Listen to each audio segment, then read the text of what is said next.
तो hello friend, स्वागत है आपका अपने यूट्यूब चैनल कैंपस पावर में।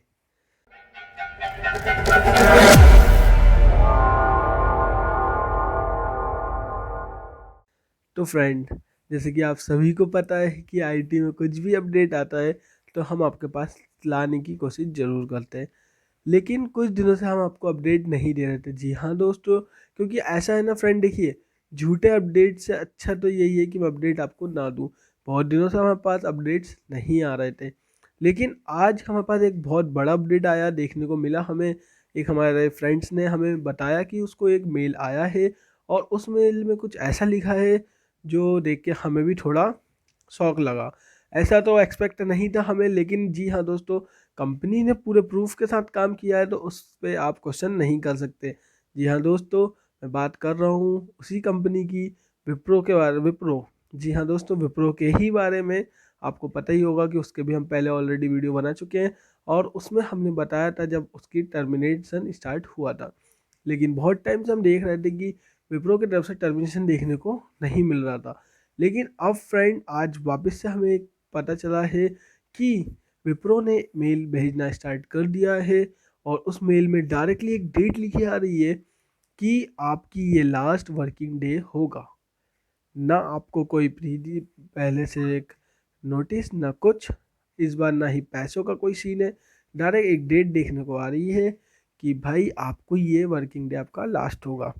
तो हमारे केस में जो हमारे को मेल आया है, देखने को मिला है, उसमें 31 जनवरी लास्ट डेट देखने को मिली है। जी हाँ दोस्तों, 31 जनवरी भाई आपका ये लास्ट वर्किंग डे होगा विप्रो से। उससे पहले आप सारी फॉर्मेलिटीज़ कंप्लीट कर लीजिए। तो फ्रेंड, ये हुआ क्यों, किनके साथ हुआ, इसमें किसकी गलती है और कौन सा असेसमेंट था, या इनके साथ कौन कौन सी प्रोसेस हुई थी, ये एक्सपीरियंस थे या फ्रेशर थे, हम सब कवर करेंगे इस वीडियो में। लेकिन उससे पहले अगर आप चैनल पर नए हैं तो चैनल को ज़रूर सब्सक्राइब कीजिए और एक बेल नोटिफिकेशन को भी हिट कीजिए। उससे मुझे बहुत मोटिवेशन मिलेगा अगर मेरे सब्सक्राइबर जल्द से जल्द 1000 हो गए तो। और फ्रेंड, अगर आप चैनल पे नए थे और आपको हमारे टेलीग्राम चैनल के बारे में नहीं मालूम तो आप ज़रूर उसको ज्वाइन कीजिए। उसमें हम डेली बेसिस पे जॉब अपडेट डालते हैं। उसके लिंक आपको यही डिस्क्रिप्शन बॉक्स में देखने को मिल जाएगी।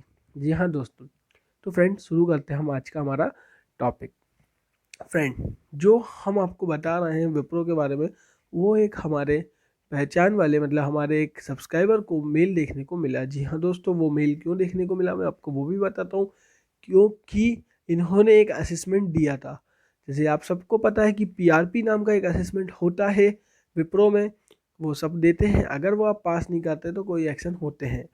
तो फ्रेंड, इन भाई के कितने परसेंट पीआरपी में वो आपको मैं बताता हूँ। पीआरपी में इनके 80% आए थे। तो भी ये फेल हो गए क्या? नहीं फ्रेंड, पीआरपी में तो इनने क्लियर कर लिया था। पीआरपी में 80% लाए थे ये। लेकिन विप्रो ने पीआरपी के बाद, आप सबको ही पता होगा, जो भी हमारे पिछले लास्ट 6 मंथ्स में जो भी ज्वाइन हुए हैं उनको पता होगा, पीआरपी के बाद एक ऑफलाइन असेसमेंट भी, कोडिलिटी असेसमेंट भी कंडक्ट कराया गया था आप लोगों के लिए। और वो कोडिलिटी असेसमेंट आपको याद होगा आप सभी को कि सेंटर पे जाके आपको देना पड़ रहा था। उसके भी हमने कुछ वीडियोस हमारे चैनल पर ऑलरेडी कवर किए थे। तो फ्रेंड, क्या हुआ, इन्होंने पीआरपी तो क्लियर किया, लेकिन उसके बाद इनने कोडिलिटी क्लियर नहीं किया। कोडिलिटी क्लियर नहीं किया तो उस टाइम पे इनको टर्मिनेट नहीं किया गया। ये ऑलरेडी प्रोजेक्ट में जा चुके थे, तो इनको ऐसा बोला जाता कि ठीक है आप काम कीजिए। लेकिन फ्रेंड, अभी उनको एक मेल देखने को मिला है कि 31 जनवरी भाई आपकी लास्ट वर्किंग डे होगी। अब फ्रेंड, ऐसा क्यों हुआ है और मेल में क्या क्या और भी चीज़ मेंशन थी वो मैं आपको बताता हूँ फ्रेंड, बट वो मेल में नहीं लगा सकता, थोड़ा कॉन्फिडेंशियल है, इसीलिए मैंने इस बार कोई भी प्रूफ एज अ मेल वगैरह नहीं दिखाया फ्रेंड। तो फ्रेंड, उसमें ये मेंशन था कि भाई आपको 31 जनवरी आपकी लास्ट वर्किंग डे होने वाली है, जो कि इस मंथ का एंड है। और क्यों होने वाली है उसमें ये भी मेंशन था कि पीआरपी के बाद हमने आपका एक असेसमेंट लिया था और वो असेसमेंट में आप क्लियर नहीं कर पाए। आपका स्कोर जो था वो 20% से भी बिलो था, ऐसा उसमें लिखा हुआ है। बट हमने जब नेक्स्ट उस टाइम बट हमने आपसे सेकेंड टाइम असेसमेंट लिया, उसमें हमारा हमने क्राइटेरिया कम रखा, तब फिर भी आप वो असेसमेंट क्लियर नहीं कर पाए हैं। तो आपको हम अलविदा, टाटा बाय बाय, हमारी टर्म्स एंड कंडीशन के अकॉर्डिंग कहना चाह रहे हैं। चाहे तो आप वो में आप टर्म्स एंड कंडीशन हमारे जाके रीड कर सकते हैं कि हमने ऑलरेडी मेंशन किया था अगर आप कोडिलिटी में फेल होते हैं तो आपको टर्मिनेशन देखने को मिल सकता है। तो फ्रेंड इसमें सीधा है कि आप कोई भी क्रॉस क्वेश्चन आप उससे नहीं कर सकते, उन्होंने जो भी काम किया पूरा प्रूफ के साथ किया है। तो फ्रेंड ये मेल किन किन को देखने को मिला है, किन को मतलब है मेरा कि टर्बो वालों को, इलाइट वालों को, विल्प वालों को, वेस वालों को, किसको देखने को मिला है? तो भाई अभी तक तो ये इलाइट और विल्प दोनों को देखने को मिल गया है। हो सकता टर्बो वालों को तो बेचारे को अपडेट उनकी ऑनबोर्डिंग के नहीं आ रहे हैं, तो ये अपडेट तो बहुत दूर की बात है। तो फ्रेंड इसमें अब देखिए गलती जो है वो पूरी की पूरी एम्प्लॉय की है, क्योंकि उन्होंने क्लियर नहीं किया कोडिलिटी असेसमेंट। तो फ्रेंड इसमें हो क्या रहा है, यहाँ पे जो मेन चीज़ आ रही है ना वो ये है कि जो भी नए स्टूडेंट आ रहे हैं उनकी कोडिंग सच में अच्छी नहीं है। मतलब जिस तरीके से हम कंपनी के रिव्यू देख रहे हैं, कंपनी के फायरिंग देख रहे हैं, उसमें क्लियरली समझ आ रहा है कि ये कोडिंग से रिलेटेड बहुत इशू आ रहा है। तो फ्रेंड अब स्टूडेंट क्या कर रहे हैं, स्टूडेंटों को देखिए अब यही है कि वो कुछ ट्राई कर सकते हैं कि भाई उनकी जॉब बच जाए, अदरवाइज तो कोई ऑप्शन नहीं है आपको अगर मेल आ गया है तो फ्रेंड ऐसा है कि इसमें गलती आपकी है। बस थोड़ी बहुत ऐसा भी बोल सकते हैं कि कंपनी को भी सोचना चाहिए था कि ना करे टर्मिनेट, उसको एक आध वार्निंग और दे दें, उसके बाद लास्ट असेसमेंट करवा के उसको छोड़ दिया, फिर दे दिया जाए टर्मिनेशन। लेकिन फ्रेंड ऐसा नहीं हुआ, उनको डायरेक्ट मेल आ गया है। तो इसमें देखिए ये इसका एक कहीं ना कहीं आप माने या ना माने रेसेशन बहुत बड़ा रीज़न है। और ये क्यों है, क्योंकि देखिए भाई आप कुछ भी मान चाहो, लेकिन कंपनी को अभी ऐसा है कि प्रोजेक्ट नहीं मिल रहा है, प्रोजेक्ट नहीं मिल रहा है तो आपको रख कर वो अपना पैसा क्यों इन्वेस्ट करेगी जहाँ से उनको कुछ आउटपुट मिल ही नहीं रहा। अब वो जो ऑलरेडी एम्प्लॉय है, जो मतलब हार्ड वर्किंग है, जो अपना कुछ नहीं तो कुछ नहीं 10% भी वो प्रोजेक्ट में अगर कहीं ना कहीं डिपेंडेंसी है प्रोजेक्ट की उस पर, तो वो उसको क्यों निकालेगी। हाँ मतलब कोई फ्रेशर मान लो अगर वो है और उसकी कहीं ना कहीं डिपेंडेंसी है प्रोजेक्ट पे और उसका असेसमेंट भी क्लियर हो रहा है, तो उसको क्यों निकालेगी। वो रिसेशन में वो हमेशा यही चाहेंगे कि वो ऐसे लोगों को निकालें जहाँ से उनके पास ऑलरेडी प्रूफ हो, क्योंकि उनको गवर्नमेंट को भी जवाब देना होता है कि उन्हें क्यों निकाला, क्योंकि बहुत से लोग होंगे जो अभी जाके केस भी करेंगे इस पर। तो फ्रेंड यही था। लेकिन अब देखिए अब आप बहुत से लोग ये बोल रहे हैं कि यार ऐसा थोड़ी ना होता है, कंपनी ऐसा कैसे निकाल सकती है। भाई कंपनी कैसे भी निकाल सकती है, उनकी टर्म्स एंड कंडीशन पढ़ोगे ना, 11 पेज का जो फॉर्म भरा था तुमने विप्रो का, उसमें इतनी कंडीशन है ना कि तुम कुछ भी नहीं कर सकते हो। बट हमें पढ़ते नहीं, हम तो सिर्फ साइन कर देते हैं, कोई भी नहीं पढ़ता, ना आप पढ़ोगे ना मैं पढ़ूंगा। लेकिन अब क्या कर सकते हैं।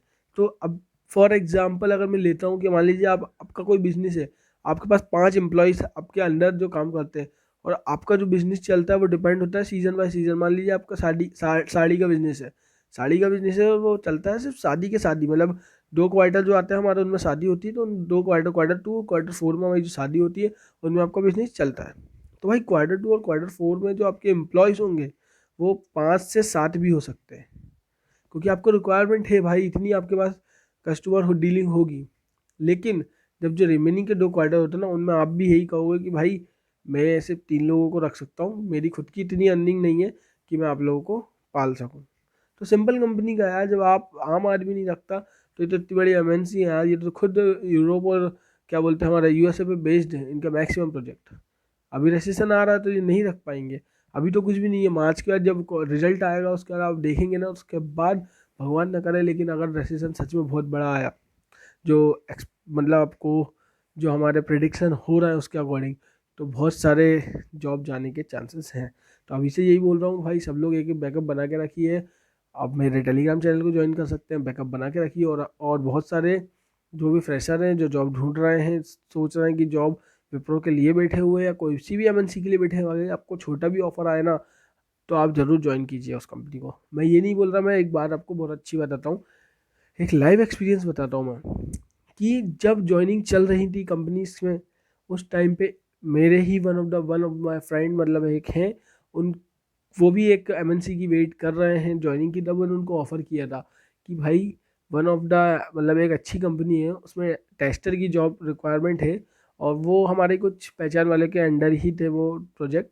तो उन्होंने बोला था कि ठीक है, थोड़ा बहुत नॉलेजेबल पर्सन भी होगा, हम उसको ले लेंगे, देन बस बॉन्ड साइन करना पड़ेगा। और जो पैकेज था एमएनसी में 3.6 था और वहाँ पे 2.4 था इनिशियली, मतलब उन्होंने बोला था कि यार 2.4 3 दे देंगे हम। कोई बुरी नहीं थी, आपके पास ज्वाइनिंग नहीं आ रही, आप ले सकते थे, आप एक्सपीरियंस ले सकते थे। मैंने उनको ऑफ़र किया, उन्होंने बोला कि हम टेस्टिंग करेंगे क्या, हम टेस्टिंग करेंगे क्या। देन आई रियलाइज़ कि यार ये तो मतलब I think lack of knowledge है पब्लिक को कि टेस्टिंग बेकार चीज़ होती है। और मेरा ये मानना है कि जिसके पास कुछ भी नहीं है यार, उसको तो अगर जॉब मिल रही है ना, तो यही बहुत बड़ी बात होती है। बट आज के टाइम की जनरेशन का ईगो बहुत बड़ा है। मैं भी उसी जनरेशन का हूँ, ऐसा मैं नहीं बोल रहा कि बहुत बड़ा ज्ञानी आदमी बन रहा हूँ, मैं भी उस जनरेशन का हूँ। बट एक टाइम पे आपको सब कुछ समझना पड़ता है कि आपकी रिस्पॉन्सिबिलिटी कितनी बड़ी है। तो मैं यही बोलूँगा भाई, जॉब पकड़ें। लेकिन अगर आपको अभी फ़िलहाल रेसेशन आ रहा है, टाइम ख़राब है आईटी में, तो कोई सी भी जॉब मिल रही है बट टेक्निकल रिलेटेड हो। मैं ये नहीं कह रहा कि कॉलिंग में चले जाओ, टेक्निकल रिलेटेड छोटे स्टार्टअप्स में भी अगर आपको जॉब मिल रही है ना, ज़रूर जाइए। और स्टार्टअप्स हमेशा ज़्यादा सिखाते हैं, आपको रगड़ देंगे मगर आपको अच्छा सीखने को मिलेगा। तो फ्रेंड मैं यही बोलूँगा कि जो हुआ ये ठीक भी था, गलत भी था। क्योंकि एक स्टूडेंट ऐसा होता है कि एक स्टूडेंट जब कमाने लगता है, एम्प्लॉय बन जाता है, तो उसकी फैमिली उस पर डिपेंड हो जाती है। तो फ्रेंड मैं आपको बताता हूँ कि ये किन किन के लिए थी। विल्प और इलाइट के लिए देखने को मिल गई। और अगर आप में से किसी को आया अभी तक ऐसा मेल देखने को, तो आप ज़रूर कमेंट कीजिए, क्योंकि मैं तो लगा नहीं सकता था यहाँ पे प्रूफ के लिए, लेकिन ये मेल देखने को सच में मिल रहा है फ्रेंड। तो फ्रेंड आपको मिलते हैं हम नए वीडियो में, जब तक के लिए जय हिंद, जय भारत।